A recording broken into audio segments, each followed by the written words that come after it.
My name is Alara Vance for 5 years, 1,825 days to be exact. I poured my life into the steel and glass fortress of Sterling Coal Media.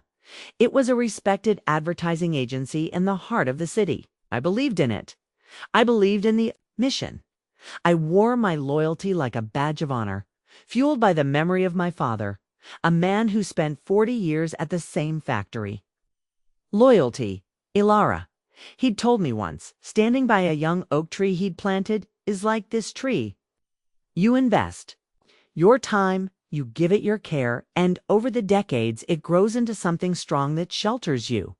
So I invested. I gave them my nights, illuminated by the glow of a computer screen and fueled by cold pizza. I gave them my weekends, my phone a constant tether to client emergencies. And every year I'd sit across the polished mahogany desk from my boss, Catherine Croft, and broach the subject of a raise. Every year she'd give me that same thin, bloodless smile. "Your dedication is noted, Ilara," she'd say, her voice smooth as polished stone. "Let's put a pin in this and circle back next quarter." Next quarter bled into next year, and next. Year became a hollow echo. I was 28 when I started, full of fire and the belief that hard work was its own reward. Now at 33, the fire had dwindled to a pilot light, fighting to stay lit in the cold draft of corporate neglect. I was still earning the exact same salary, while the junior associates I personally trained were promoted above me. Their success stories touted by Catherine in glossy all-hands meetings. The breaking point arrived on a Tuesday, with a persistent city drizzle streaking the windows of Catherine's corner office. The one with a skyline view she never let you forget she'd earned. I had just closed the landmark Axiom Tech campaign, a deal that single-handedly brought $4 million in new business to the firm. My client feedback scores were a benchmark for the entire department. "Ilara," she began, not even looking up from a report. "We value your contributions, but the firm's priorities have shifted. We're in a period of fiscal optimization. Salary adjustments just aren't feasible right now." The same empty jargon. The same dead smile. I took a steadying breath, the air thick with the scent of her expensive perfume. "Catherine, with respect, my performance metrics have exceeded targets for 5 consecutive years. Could we at least establish a concrete timeline for a review?" Her eyes, cold and assessing, finally met mine. "You need to think about the bigger picture, Ilara. We're a team. Sometimes that means we need to leverage our passion instead of focusing on compensation." Leverage my passion. My mind screamed. Asterisk, you pay me in passion? I can't pay my rent with passion.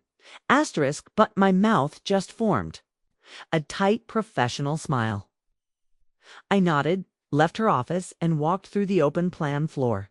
The sounds of the office, the frantic clicking of keyboards, the hushed, urgent phone calls seemed to fade, replaced by the deafening roar of my own pulse.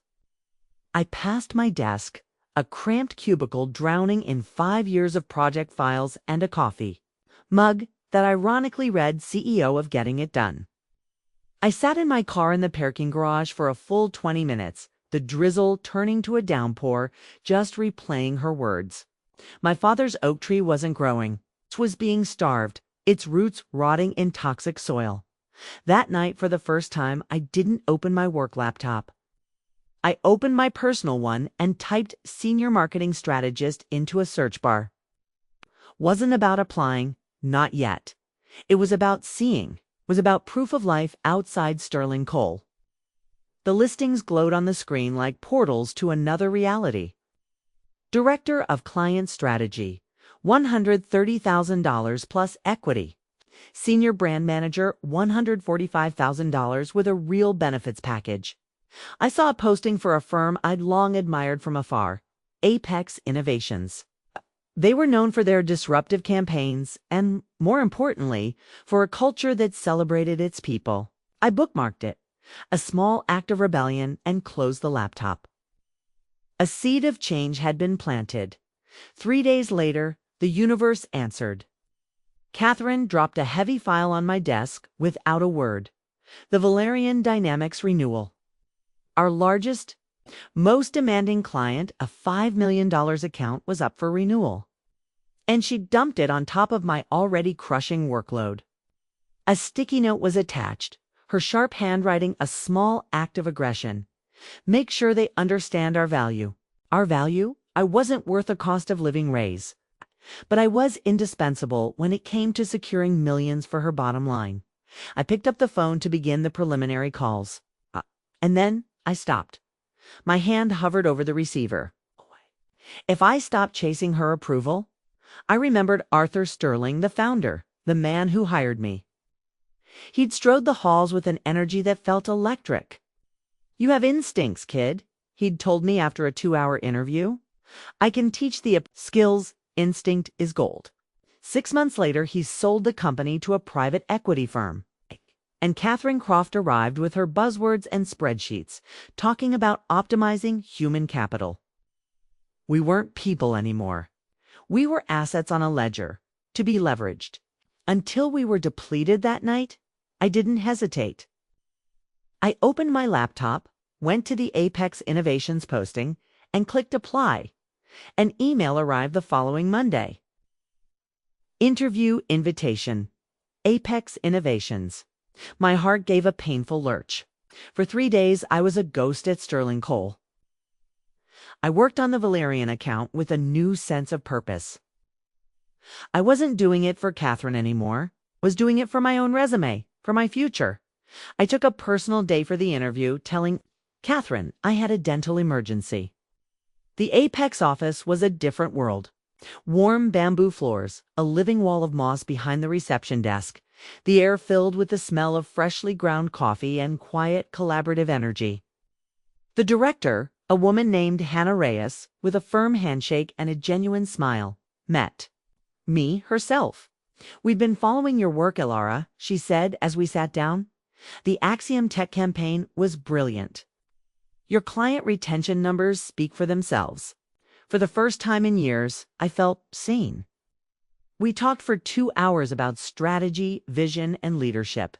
Hannah leaned back. "I think you'd be a phenomenal fit here." The role is Director of Client Strategy. It comes with a 35% salary increase over what we estimate you're making, plus performance bonuses and a dedicated professional development budget. I stared at her, speechless. The official offer was in my inbox before I got home. I sat on my couch, reading and rereading it. 5 years of begging at Sterling Cole got me nothing. One conversation at Apex, and they saw my worth instantly. I signed it, scanned it, and sent it back. Friday morning, I walked into Sterling Cole with my resignation letter printed and sealed. I would be professional, give my 2 weeks, and ensure a smooth transition with the Valerian account. But Catherine had other plans. She summoned me to her office at 9:30 a.m. Her expression was glacial. "Close the door," she said. I did. She slid her laptop across the desk, an email open on the screen. It was my signed offer letter from Apex.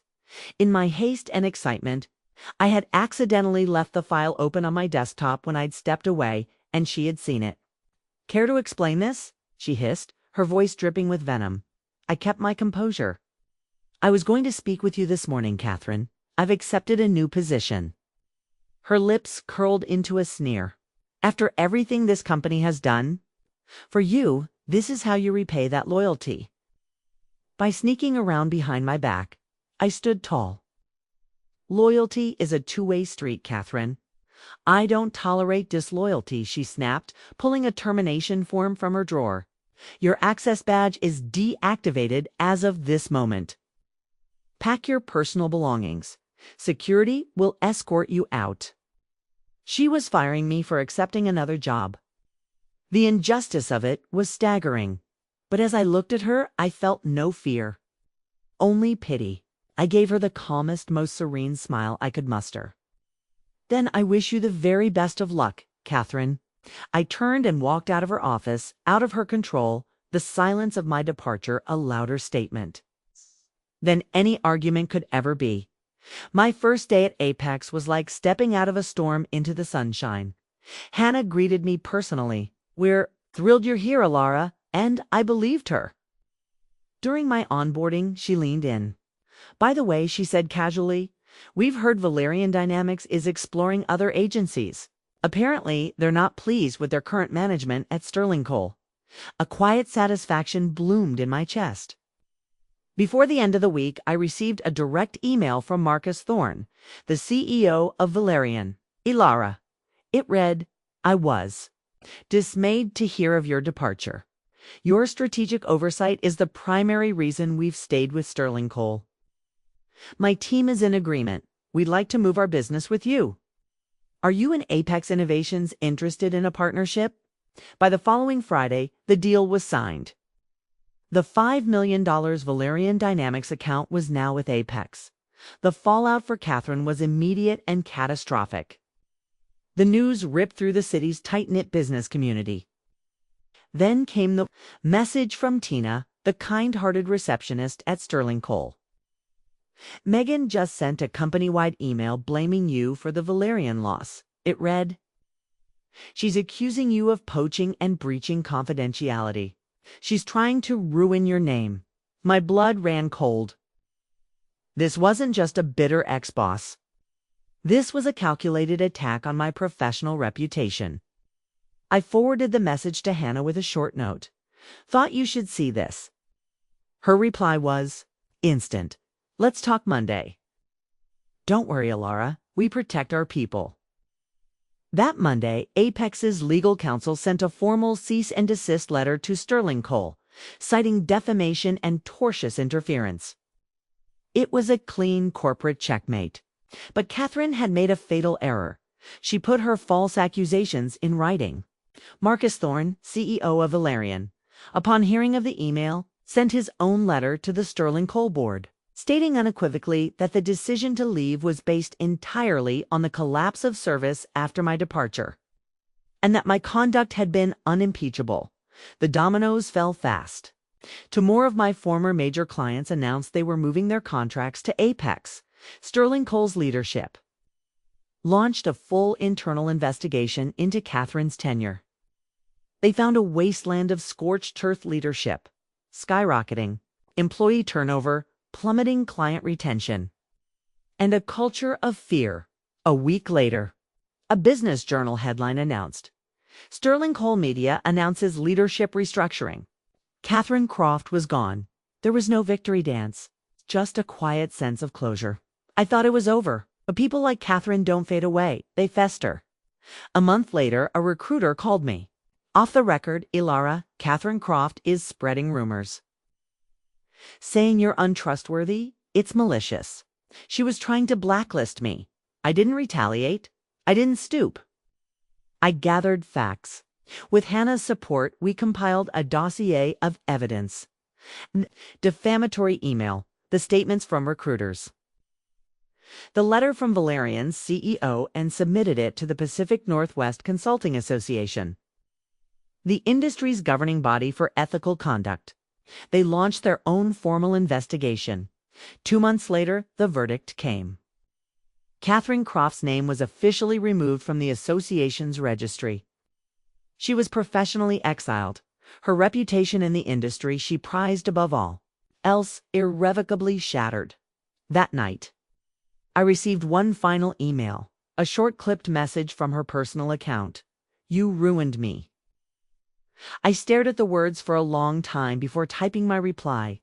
"You did this to yourself." I hit send and archived the conversation. I never heard from her again. In the year that followed, I was promoted to Director of Client Partnerships at Apex. I led a team built on respect and collaboration. Over drinks one evening, Hannah raised her glass to me. "To loyalty," she said. With a smile, I clinked her glass. "To knowing what it's worth," I replied. "Catherine Croft taught me a lesson I will carry forever. Loyalty is not blind obedience. It is not a cage you build around yourself out of a misguided sense of duty. It is a conscious choice, a pact of mutual respect. And the moment that respect is broken, the only loyalty you owe is to yourself." My story didn't end with revenge. It ended with sovereignty, the quiet, unshakable power of owning your own worth. And that victory, the one you win inside yourself, is the only one that truly lasts.